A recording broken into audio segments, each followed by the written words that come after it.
Hello, interwebs, and welcome to Closeup. I'm your host, Joe. And I'm Ryan. Justin. Threw me off for a second, actually. We have a Thunderbolts review for you today, something that's still in theaters. Yes, being somewhat timely again. And just some housekeeping, we are going to be changing the formatting of the show again moving forward, sticking to one review per episode, whether those reviews take 40 minutes, whether they take 15, 20, whatever. We're going to segment them instead of doing combined non-spoiler reviews like we have been doing, because frankly, if you're here for Thunderbolts, we can just give you a full spoiler review of Thunderbolts, and that's fine. If you're not interested in whatever else we would have to talk about on a combined one, you can watch those as well, so you don't have to sift through all this stuff you don't want to see. And doing full spoilers in our reviews from now on. And interspersing those with some of the other weirder, full-length general movie discussions. That's what we're going with right now. Let's see how that goes. But getting into our medium shot now, what was your hype level going into Thunderbolts? Pretty much nothing. The only character that I actually really cared about was David Harbour's Red Guardian, and the rest of them, I don't know, not the biggest fans. Yeah, these were actually my favorite characters from some of my least favorite Marvel projects in recent years. I didn't care for Black Widow, but I liked Alexei Shostakov and Yelena. I didn't care for Falcon and the Winter Soldier, but I liked Bucky and John Walker. John Walker specifically, I knew who Bucky was, obviously, already. Ghost was probably the exception to that rule. Not my favorite from Ant-Man and the Wasp. Didn't really love that movie in general, but it was okay. And then we have newcomer Sentry, Bob, who this is his introduction, and whether you like him or not, lives or dies based on this. But I thought Thunderbolts was a refreshingly character-driven outing from Marvel, with good thematic focus and a stellar cast to bring it all home. It's definitely not a top 10 they've ever done, just for the sake of argument, but it's certainly more consistent and a generally good movie. Not just good for Marvel, but just, hey, that was good in general. And I haven't seen that from Marvel in too long. It's breaking the current average post Infinity War, basically. Yeah. We're not going to get into all the weeds about how Marvel's failed over the past 5-6 years, but they're finally starting to bounce back, I think, with projects like Thunderbolts and Daredevil Born Again, which I believe it was Bob Iger who was recently quoted as saying that effectively it was a mistake for Marvel to focus on quantity of content rather than quality, which some people have been making fun of, like, wow, Bob, you're finally saying let's make these things good instead of let's just make a ton. Fine. Too little, too late, but we'll take it. If that's their new focus going forward, making sure every project is of a certain level of quality over the gluttony of Disney Plus content that nobody's really watching anyway, I will happily accept that as a new status quo. I'm slowly getting out of the loop on Marvel Cinematic Universe in general, but I didn't even see Brave New World, which, let's get to that point, because this movie, Thunderbolts, is basically a direct continuation of the events of Brave New World, and I was impressed how the exposition managed to catch me up without feeling too forceful. Having not seen that movie, I feel like I got the gist from Thunderbolts about what happened and why it was important to this plot. I feel like that's been something consistently that Marvel's done when their releases are really close. They make sure to kind of drop some stuff. If it's going to be relevant, they drop it in to fill you in a bit. I think the reason I never noticed that much before was because, well, you'd seen it all. I'd seen it all. The only other Marvel movie that I'd never seen in theaters was The Marvels. Marvels and Brave New World, the only two Marvel movies I haven't seen in theaters since Iron Man 2008. Was he there? So I haven't appreciated past Exposition maybe as much because I haven't needed it, but coming in from my perspective, this was well handled. I didn't realize, for example, that Sam Wilson is trying to start his own Avengerz team and apparently suing for rights to the name, which is pretty funny. So, yeah, so there's that. And obviously, what's her name? Valentina Allegra de Fontaine. The de is important. Remember that.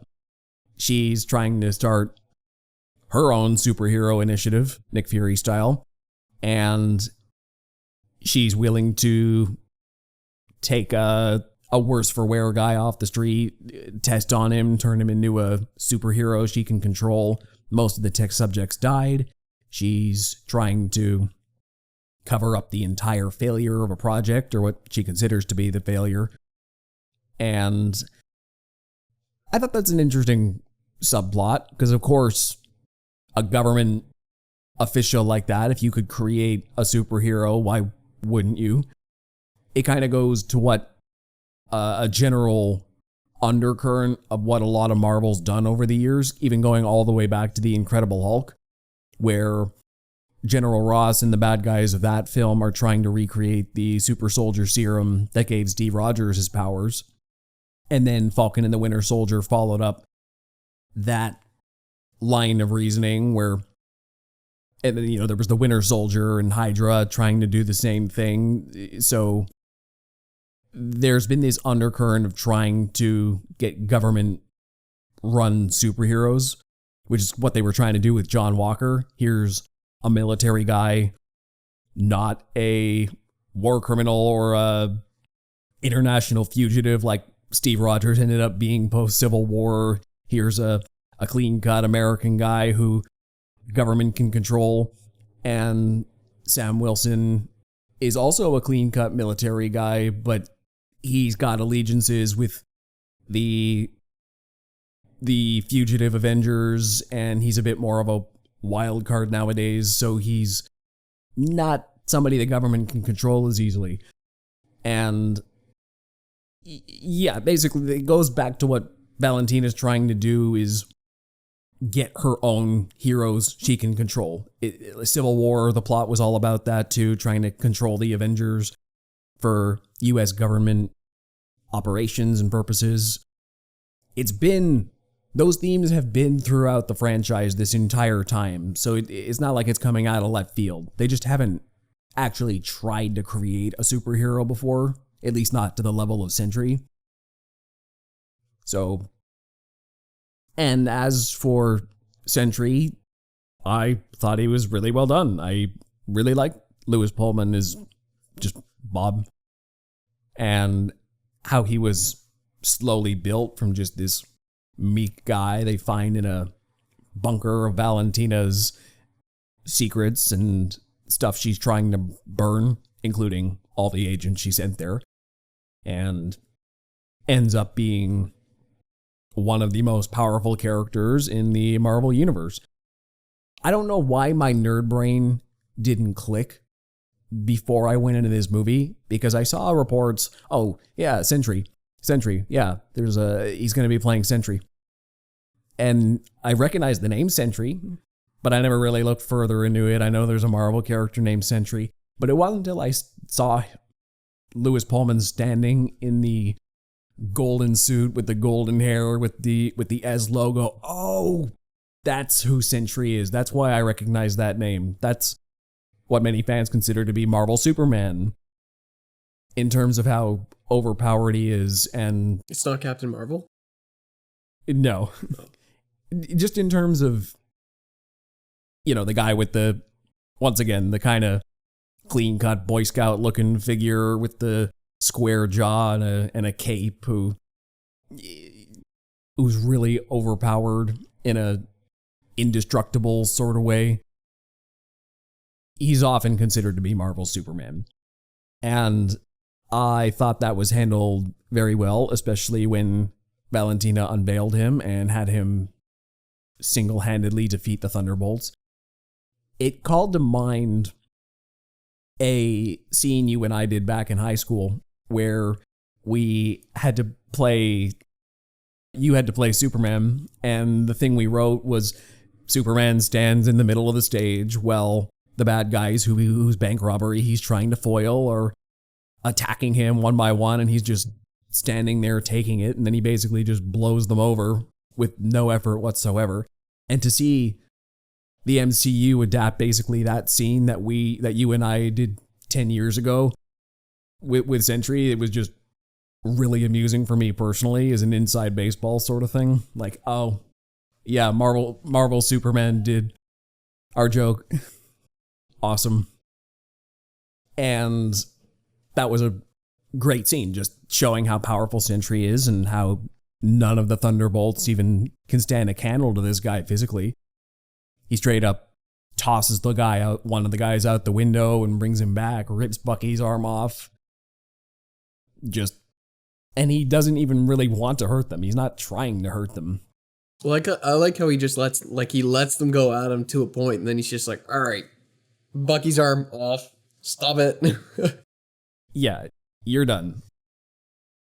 And then I really appreciate what happens right afterwards, where Valentina tries to control him, and he immediately is, I'm the most powerful super being on the planet. You just said I'm more powerful than a god. Why am I taking orders from you? They just address that right away, and then you can see Valentina. Oh, yeah, okay. Maybe I messed up. Maybe my ego got in the way. I don't think she learned any lessons from that. But she does have that split. Okay, this was an extra failed experiment.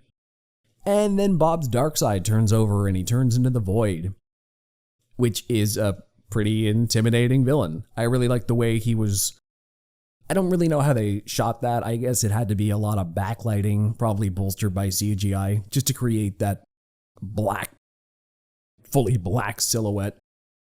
He's not even fully black. There's still some... There is? Okay. There's a very, very minor depth to it, but I'm not sure how they did that. It's pretty impressive. I mean, it's gotta be... strong backlighting or something. Maybe? Yeah. A lot of CGI. Probably. It's because the background still looks normal.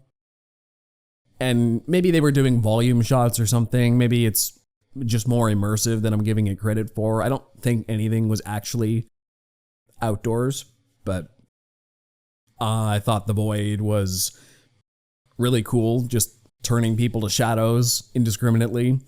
And once again, the heroes are finally coming together at this point. They're very good at crowd control, and okay, it's the least we can do to stop cars from crashing into people or knock people out of the way from debris and boulders falling from the sky off crumbling buildings. But they really can't do anything for Sentry except allow their fate to unravel and go into his world. And I am a little disappointed we didn't get to see more of what the other Thunderbolts were doing in Sentry's world. We got to focus more on Yelena's own lack of self-worth. I thought it was a really great scene where she was fighting herself, and the shot that sticks most in my mind to me is when she literally forces a bottle of vodka into her mouth, and like the drunk sad her forces the bottle of vodka into the other one's mouth. And it just shows how she sees herself and kind of who she is when she's not doing the superhero thing, or more agent thing. I do wish we got to see the other Thunderbolts, their own mirror selves, or whatever they had to face, some of their traumas, which we only really got through exposition throughout the movie, or having just seen the rest of the MCU, we know where they're coming from and why. Maybe that's why they chose to focus on Yelena, because we've seen the rest of them at some point. Like, I don't need to see Bucky's flashback necessarily, because I know what his time as Winter Soldier was like. But you could have done something interesting with a scene where he's fighting his Winter Soldier self or Well, some other representation. I think it would have padded the time too much, so. I get why they cut it. I'm disappointed we didn't get to see it, but I understand for pacing reasons why it wasn't there. Also, I feel like the movie was trying to set up Yelena as the leader of the team. Yeah. So it kind of made sense to follow her through it. She's the first character we meet and the one who's narrating these adventures, and it's her emotional through line that really carries the film. Her lack of purpose and direction and depression and grief over the death of her sister, and her and Alexei's relationship, who wasn't there for her when Natasha died. They kind of went their own separate ways and were trying to be emotionally strong in their own right when they really needed each other. And after this movie, I'm starting to think I might like Yelena more than Black Widow. Hot take, maybe. But I don't feel like Natasha ever really got this level of character development.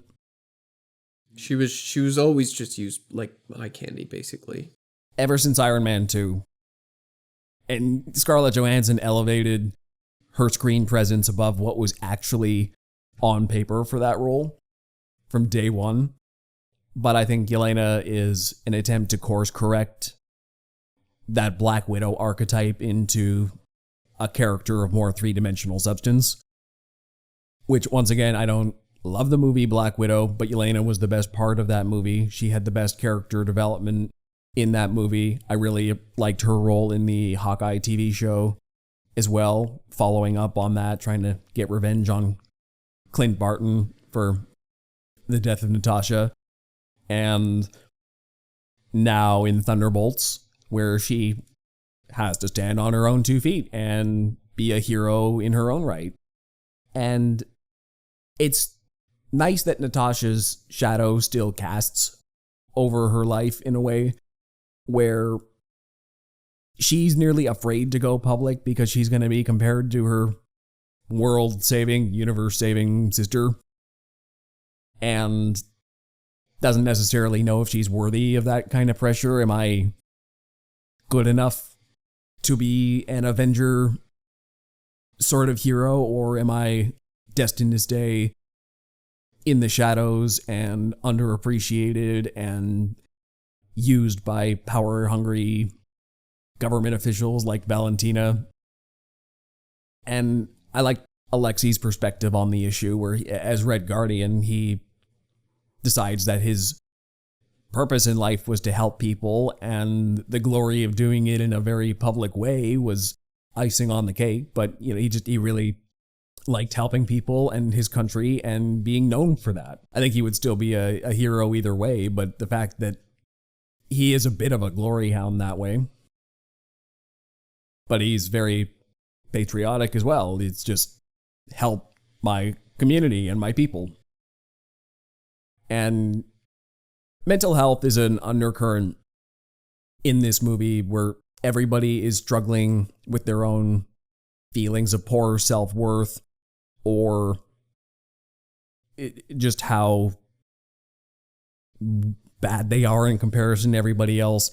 And I feel like that is kind of a meta commentary on who we're following, right? We said that right up top, right? Nobody cared about Yelena or John Walker, or Ghost, or, Bucky was always sort of the supporting character in Captain America. People liked him, but he wasn't ever the main character, or Red Guardian. All these characters are like the glimmer of light in some of the worst parts of the MCU. And they feel that too. There's that one line where they're trapped in that one room and they're trying to get out, and they're like, okay, so how do we do this? No, none of us can fly, right? No, we just punch and shoot. They're all just these characters who most of the fandom doesn't really like, and they just punch and shoot. So what, what do we have to bring to the table here? Why are we even together? What is this? And really, they're just a bunch of broken people who come together as a found family who are better than the sum of their parts. And when they're doing this lone wolf assassin thing, they are competent, but nobody's really happy doing that. It's only when they're finally doing it together and clashing and sorting out some egos that they find some fulfillment in being heroes in the light and working together, and maybe we can help each other overcome our baggage. And once again, as a meta commentary, this movie is doing very well financially and critically, so these previously underloved elements of the darkest parts of the MCU are, in a textual way and a metatextual way, finally being celebrated for the good they are, which is a nice thing. So I do appreciate Thunderbolts for that. Yeah, it had good. Was there anything you thought could have been done better, or? It felt like a Disney Plus show visually, which I don't know is necessarily a good thing or a bad thing, but I'm having some issues with it. It didn't feel as cinematic as old MCU did. Like, Disney Plus shows are very high budgeted. They certainly felt more cinematic than most previous TV felt. Like, it was, you go to the MCU, and even one of the early ones, let's say like WandaVision, felt so much more cinematic than Agents of S.H.I.E.L.D. or something that was on ABC network TV. It felt like a huge step up. But now we're getting into the Thunderbolts, and I feel like it's about that level of quality still. If you look at other movies being done, I feel like it's the visual style is a cut down from other better movies, but it's still it's good for TV, bad for cinema sort of deal. Am I making sense? Yeah. Well, I think some of it also came down to that flat color palette of the Captain America movies. That too. It's the same. At first, like the first scene, the desert scene, everything's actually got an interesting color palette. It's a bit different. And then they hit New York, and it turns into that flat, like gray and blue Captain America color that I despise. I understand there's this association with you strip down the saturation. It feels grittier, more, I don't know, lifelike, grounded. But I think life is full of color, and even the darker tone and themes, it's overdone. Find a different way to bring that out. Well, I think it would have even benefited the what's his name, the shadow guy, Void slash I think Sentry. it would have benefited more to watch the color drain out of the scene whenever he kind of would come around, or when his effect is spreading across, you could see that like color drain first before definitely, or something. I can definitely see that. It's a style. I think it's an improved version of what Captain America was doing. Like you said, a lot of the scenes were better on the whole. Well, even into the dream sequences are pretty well done too.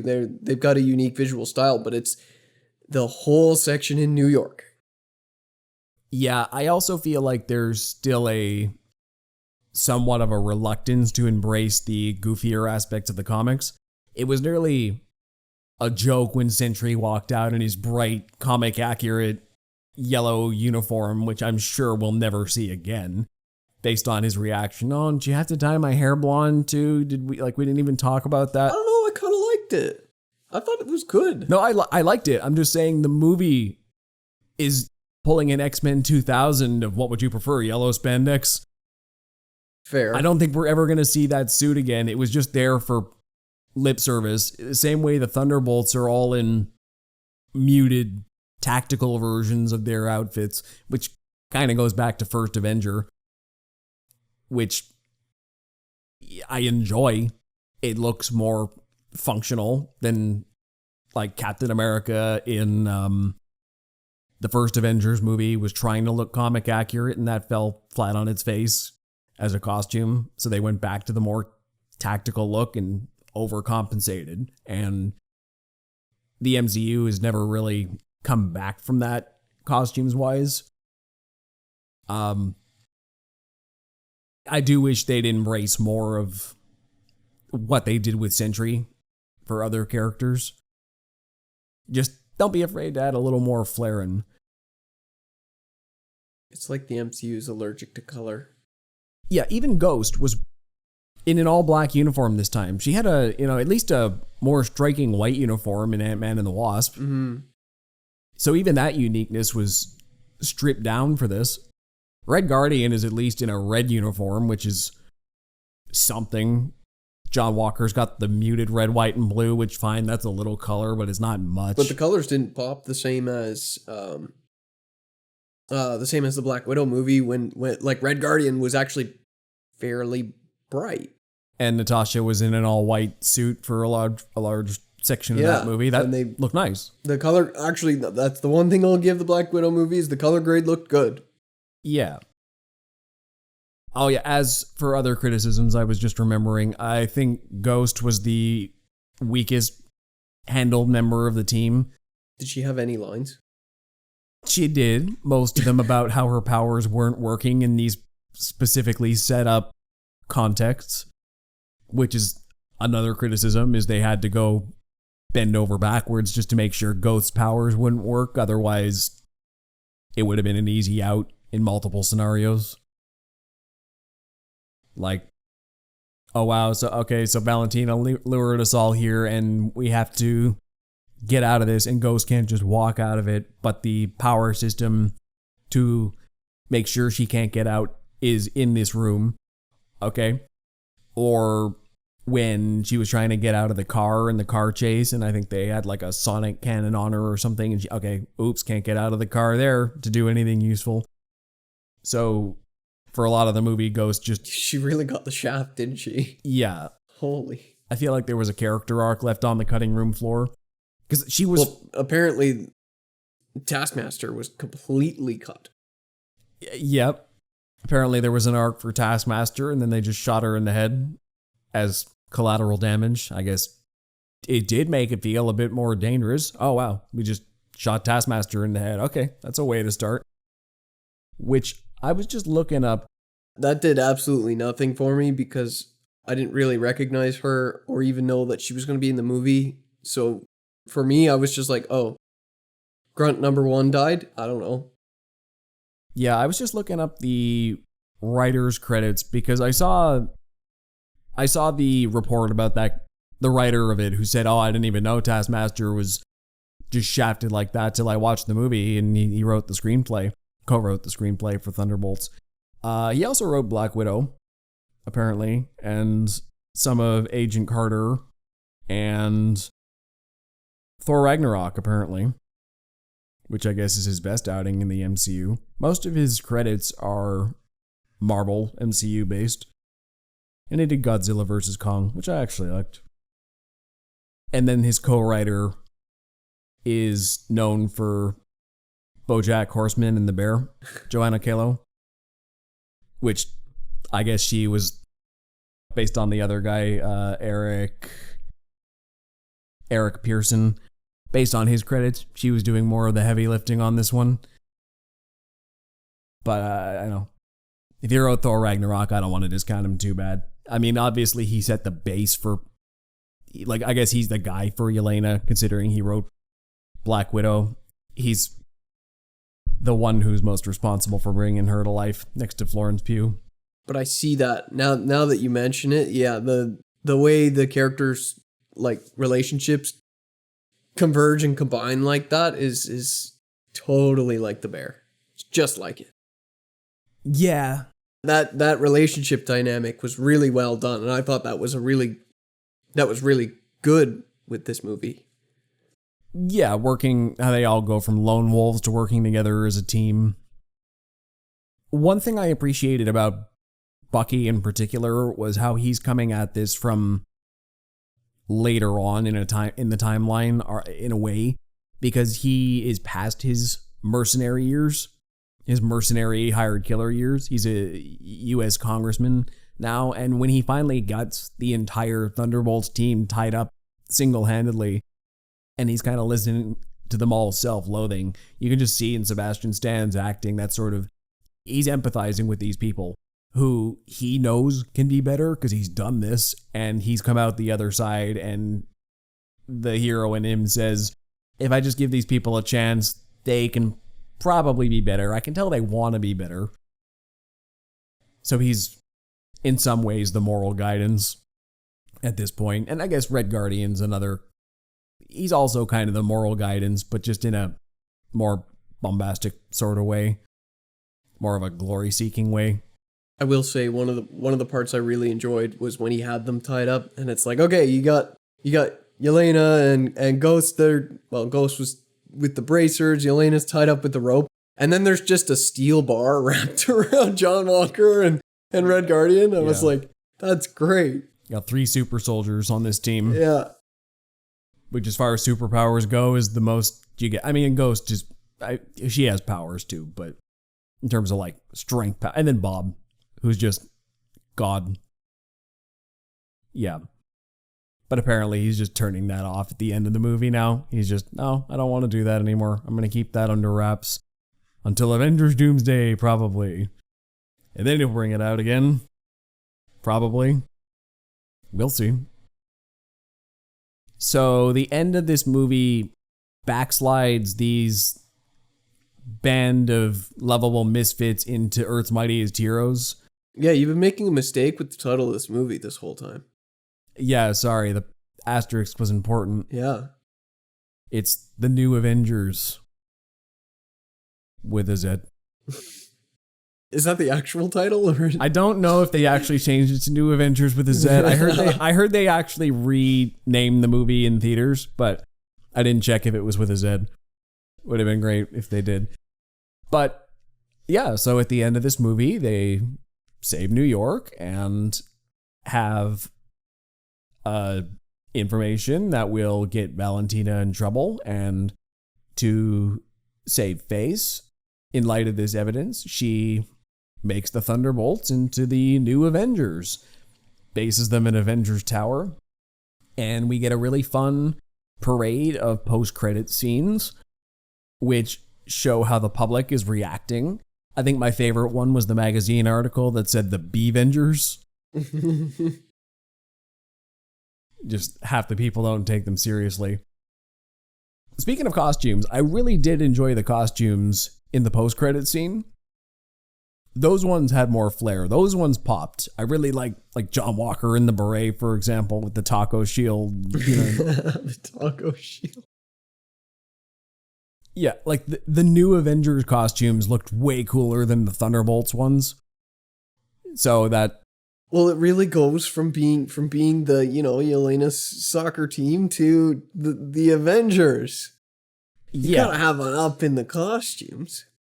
Which is really sneaky of Marvel to put that asterisk in there, make us wonder what's going on the entire time, and then on the eve of Avengers Doomsday, give us basically the origin story for a new Avengers movie. I can't believe they had the balls to actually change the name within a week. Yeah. All the posters, everything got changed. I was like, what? Yeah. I don't know how I'd feel about that if you went to go see it now and it's like, well, New Avengers, I don't know. Kind of spoiled, I guess. Yeah. We couldn't have left that as the end of the movie. They basically just spoiled the end of the movie, did they not? Yeah, pretty much. That was the big reveal at the end of the movie. Now I'm not going to watch that movie. I mean, I'd feel kind of ripped off if I went in and went, oh, well, that's it. We already knew this going in. It was called The New Avengerz. As people who watched it opening weekend and didn't know the twist, I had a really good time with the twist. Yeah. I liked the movie a lot more retroactively from that twist. I'm like, oh, the critic in me still says the movie is what it is going up to it. But as a Marvel Cinematic Universe fan, I think, wow, somebody who hasn't been interested in the Avengers for, since Endgame, we basically destroyed the Avengers. There's no Avengers team currently except Sam Wilson, who's trying to start something but has no members yet. And then you basically put all these characters who I've really come to like and you make them the new Avengers without me expecting that they're going to be the Avengers. And now I'm excited for more Avengers movies because I really like this team and want to see their adventures continue. It was kind of smart as somebody who was there opening day. But if you're coming into it now, seeing it as the new Avengers, I feel like that's just setting it up for being disappointing. It's not an Avengers movie. It's a backdoor pilot into a new Avengers team. Yeah, really, if you go in expecting, oh, these are the new Avengers, okay, and then you're like, they kind of suck. Yeah, which is the whole idea. They are kind of supposed to suck and then go on their heroes' journeys to becoming better than they thought they could be. But calling it the new Avengers, it's just setting them up for failure. Yeah. So that's not a critique of the movie, but of Marvel's marketing strategy of the movie. I would have said, like, after the theater run, if they changed the title, okay, that's fine. Maybe, if that's what you really wanted to do, but I don't think it needed to be. I don't think it needed to be changed. It was in the movie, we all saw it, and we went, oh, that's what the asterisk is for. Oh, I get it. But maybe they thought they would draw more people in being like, oh yeah, this isn't just any old Marvel movie, this is an Avengers movie. But I feel like that's a bit of a false advertising in a way. Yeah, pretty much. One thing I enjoyed about the way the action escalated is there were always problems on top of problems, which felt especially notable because this group had no powers. Every situation felt like, oh, so we actually have to think a little bit harder about how to get out of this. And the tension kept escalating. I think my favorite example was when they had to climb out of that giant pit on their backs. Like when, okay, none of us can fly, so we all have to go up, and Bob's getting tired and we're slipping, and then we get to the door and, oh, now what? Yeah. If we have to let go to open the door, who's gonna be the one to let go, and we're all gonna fall. And kind of like that John Walker kind of showed his cockiness, but also that he was capable at the same time. He did it, but without anybody else's thing. He's just like, I'm gonna do it because I know I can do it. Yeah. Nearly screwed everybody, but he did it. It really shows his character, though.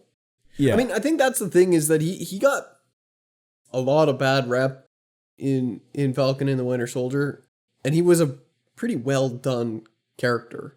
I was wondering at the start of this movie why he had become so much more of an asshole than he was in Falcon and the Winter Soldier. But then I'm like, okay, well, in Falcon and the Winter Soldier, he was not that bad until he got his super soldier serum dose. Then he became more of a jerk in that show. Like, Bucky and Falcon always treated him like he was that big of a jerk, but he didn't actually become that way until he got his super soldier serum. And then later on in this movie, we get the reveal that his wife left him and took his kid. And yeah, okay. And he's still fighting for the U.S. government under the shadows. He's a disgraced Captain America. He thinks he's above the people that he's working with here. Look, I'm a former Captain America. You guys are just a band of mercenaries I've been sent to kill. And I'm above you. I'm America's hero. I'm a former military guy. I'm still respected by my government, kind of. It did also put him a little in his place when it was like, oh no, you're actually here to be taken out of the equation. Yeah. Oh. I think that put a little bit of a damper on him after that point, but he was still showing off his confidence a little bit, but not overconfident. He was actually successful in everything he did. Yeah. I think it's a testament to Wyatt Russell to make this character still likable despite being such an arrogant egotist. He's just amusing to watch. I always enjoyed John Walker. He's just fun. It's hard to make a character an asshole and also likable at the same time. That's difficult. But he pulls it off. Especially when the whole movie he's picking on poor Bob. And everybody feels bad for Bob. everybody. Except for John Walker. Yeah. Which is kind of funny because John Walker, in a way, he was right about Bob. Like, okay, we shouldn't have been trusting this guy. He's very, very powerful. But at the same time, it was that compassion which ended up saving the day, because Bob, at the end of the day, is a very powerful person, but he is a good person. He's just tired of being used, and he's got this, switch in his head that flips between the void, which is all his most negative talk and anxieties and self-doubts coalesced into this just being of darkness, which is a metaphor and literal representation of all the worst inside him. And then the Sentry, which is still anxiety-ridden Bob, but the good parts of him that just kind of flip depending on his mood. Am I right in remembering that at the end it was John Walker who started the push to be like, don't do that? I don't recall. I remember Yelena doing a lot of the pushing. John Walker was helping to fight up to him, but I think they all kind of had their group. I know they all kind of, but I seem to remember that it was that, like, yeah, Yelena was pushing, but I think it was, for me, it was John Walker who was kind of the key to that scene, at least a little bit in a way, because it's like, hey, this is the exact mistake I made. Yeah. Like, yeah, I don't remember that specifically, but it's a nice idea. I don't know, that part stood out for his character, at least to me, especially because he was on Bob's case the whole time, the entire movie, and then he was the one who was kind of like, don't do it, man. Like, yeah, good character development there.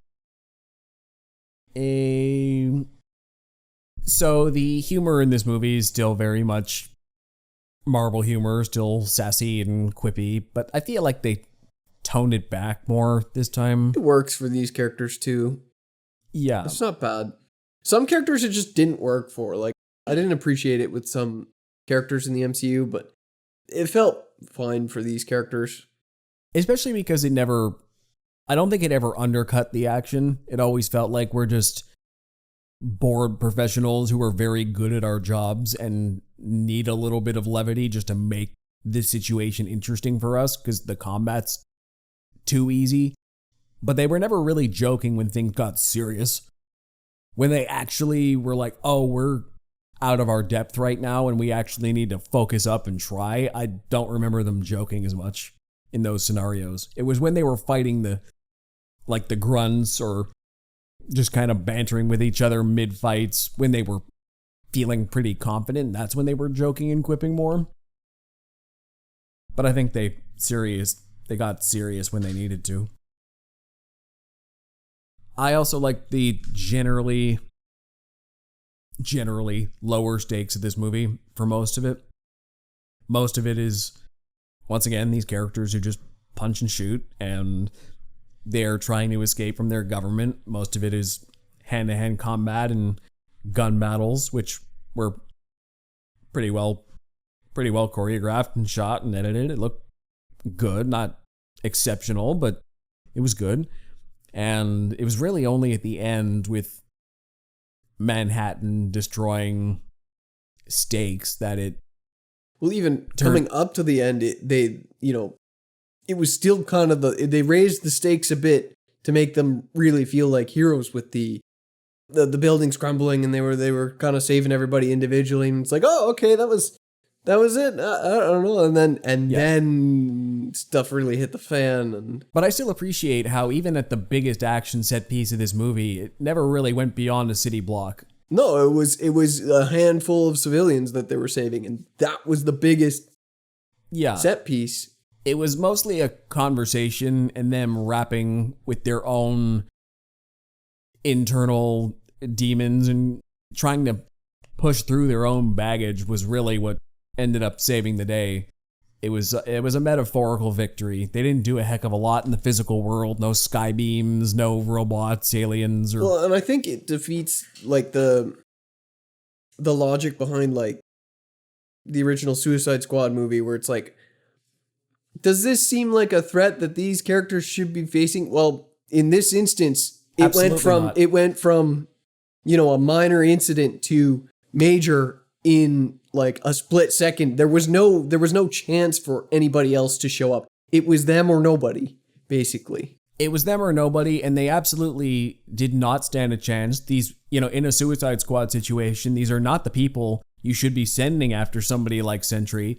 It just so happened that they could relate to Sentry on an emotional level enough to talk him down because they knew fighting was not an option after trying and failing miserably.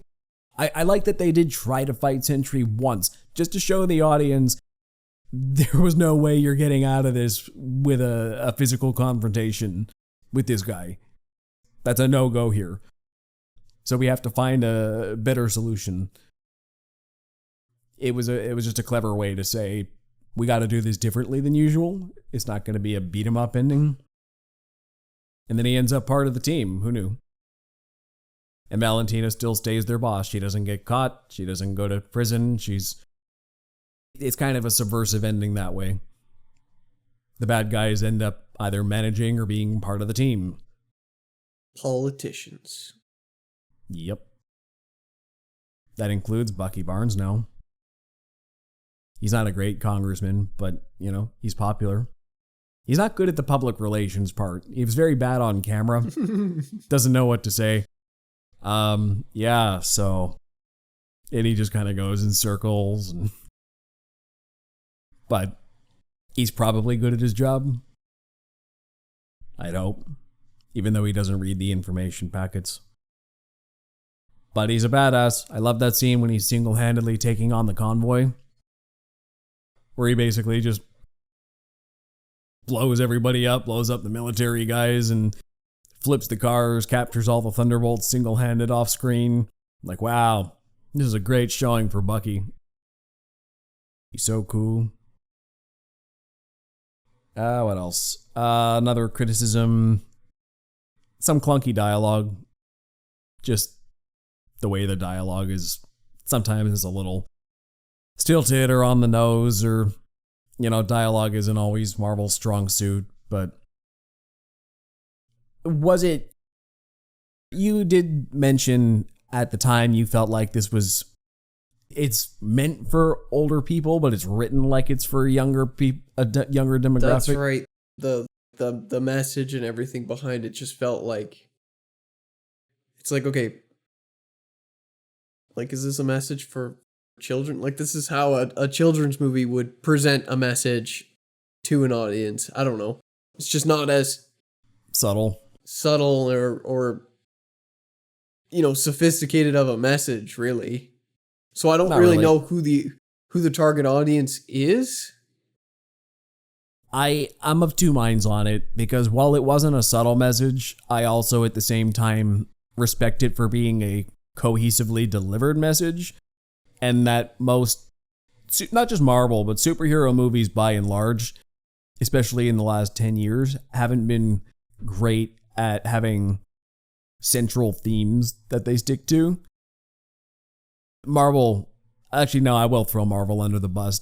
DC haven't always hit the execution, but most of their movies have central themes. Marvel movies are very, I like, what is this actually about besides spandex wearing heroes saving the day a lot of times.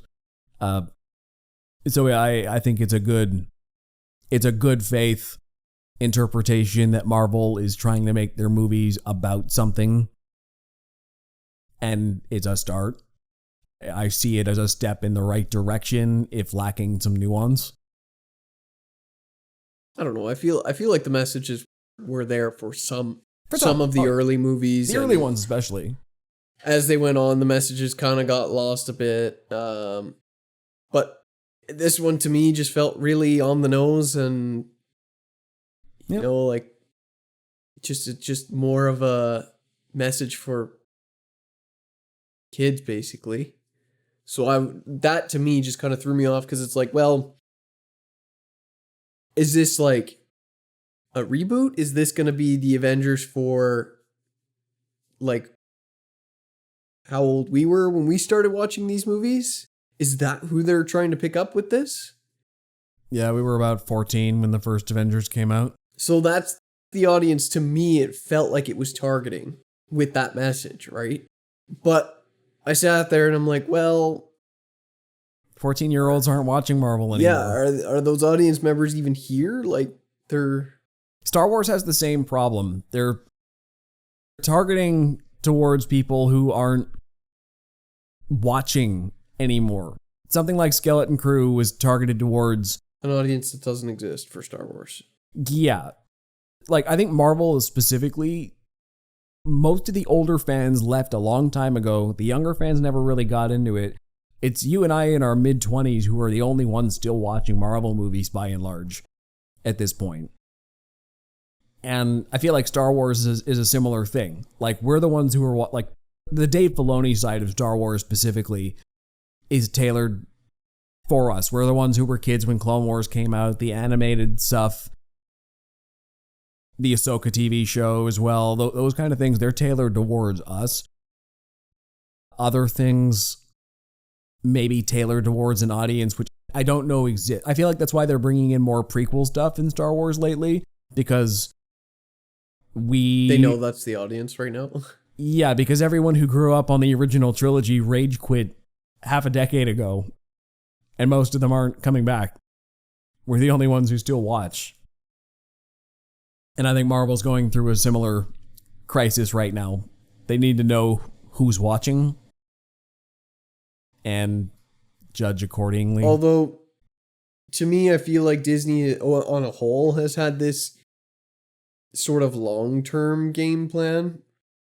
This is my theory about Disney Plus, because frequently news articles are like, oh, Disney Plus is losing money, this, that, they're blowing money here and there, their subscribers aren't making them any money. To me, it looks like a long game plan, and they're like, we are building up a catalog of things. These might not be for people who are alive today. Like, it's not for the audience of today, it's for the audience of tomorrow to come back to. Sure. I can see that. So part of me thinks that that's kind of what they're trying to do, is that this might be a thing that people like Thunderbolts will be something that they'll come back to afterwards when they catch the audience with something bigger and cooler, like Doomsday, maybe. Doomsday, or, you know, with Doomsday being really popular, they'll sell lots more toys and stuff that just inherently look cool. Like, I don't know, when I was a kid, I wanted toys that I didn't know these characters, but I was like, that looks cool. And then you find out about it, right? Yeah. Even though Doomsday is a weird one, because I don't know how many new Avengers fans are coming to that, because Doomsday is very hard, like heavily relying on, oh, Robert Downey Jr. is coming back as Doctor Doom, and we got a lot of the original X-Men cast from 20 years ago, the X-Men movies we grew up with. I'm like, okay, maybe that is them finally starting to tailor to their audience, because we're the ones who went to see Deadpool and Wolverine, the love letter to the Fox universe that we grew up with. That's not going to hit for anybody younger than us. Well, I think that's the thing, is they need to do a mix of both. They can't just fully go in on the, okay, we're making stuff for the audience of tomorrow. Well, you can't rely on that, because that's not money coming in today. Yeah. Disney's got lots of money they can burn, but they can't lose that much money. They can't just lose an infinite amount of money. Yep. They have to kind of balance it out, but they can take loss year after year. Their company isn't going to die from losing on a couple movies or losing on Disney Plus. No. That's why I feel like they're doing a balance of both. They're trying to keep, because if they don't have their current people that are watching, then it'll dry up completely. I think with Disney Plus, though, they did finally start to learn their lesson. It was losing them enough money and enough stock percentages that they're finally starting to cut back on what they greenlight. Well, see, that's where the problem with the plan comes in, is that you can't fully explain your long plan. You know, your stockholders are going to be like, what's going on here? You're losing money year after year. And then the only thing you could say is, we got a plan. We got a plan. What do you mean you spent $300 million on the Acolyte? What? What do you mean you spent $600 million on Andor? What? That's hard to explain to your shareholders. Yeah. These 10-episode shows are costing hundreds of millions. We're like, what do you mean you spent $300 million on Indiana Jones 3? What are you spending money... 5. What are you spending money on? Jeez. Why are you losing so much? How are these ever supposed to turn a profit? Which, Hollywood accounting, they're probably not supposed to. But it looks bad. It looks bad to shareholders, yeah. So, all that to say, Thunderbolts, I think, is worth a watch. It's a fun superhero movie. Has good themes. Not subtly, but decently executed. It's a fun cast. Great chemistry together. And I had a fun time with it. Yeah, it was good. I give it I'm gonna give it a mid-tier garbage. Sure. It's not good enough to be like, yeah, you need to go watch it, but it's not bad. My ratings only go good, mid-tier garbage, and bad. That's it. Yeah, I'm like mid-positive. So, where can we find you? You can find me on Instagram at jchurchtpm. And you can find me on Instagram at ThoughtPlaneMedia. And check out thoughtplane.ca for everything else we do. There's hundreds of posts for free on there. And you can donate $1 or $2 if you like our work and you're feeling generous. We hope to see you on the next Close Up with Ryan and Joe. Till next time. Take care.